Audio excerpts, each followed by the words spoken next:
So ayan mga kadrama-rama, alam ko pong inaabangan nyo po no, yung next na mangyayari dito sa Prinsesa ng City Jail, dahil alam naman po natin mga kadrama na sobrang nakaka-tense na nga po no, at saka nakaka-excite na nga din po yung pinapakita ni Director, dahil andito na nga po talaga tayo sa revelasyon.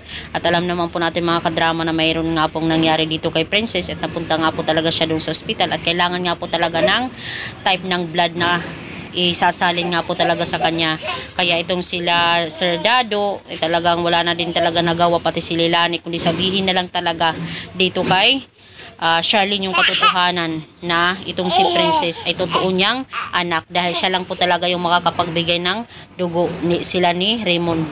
At alam naman po natin mga kadrama na napilitan nga din po talaga sabihin nila Dado ito dito sa totoo nilang mga magulang, dahil ayaw naman po talaga nila maging makasarili, diba? Dahil lalong-lalo na ngayon na talagang 50-50 itong si Princess doon sa hospital. Kailangan po talaga niya asap ng dugo, kakailanganin talaga niya. At dahil nga po talaga dito mga kadrama ay siguradong magtataka po talaga itong si Charlene, dahil iba talaga yung nararamdaman niya pag si Princess talaga yung pinag-uusapan. Kaya sobrang napakasaya po talaga ni Charlene na sabihin ito ni Dado sa kanila. Alam kong medyo may galit din talaga kina Raymond at saka dito kay Charlene na hindi nila sinabi kaagad, pati itong si Lilani.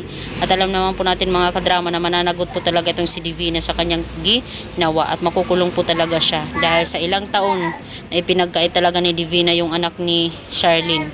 Deserve po talaga ni Divina na makulong, at maging maligaya po talaga itong si Princess sa buhay po talaga nila Charlene at saka ni Raymond, yung mga magulang niya.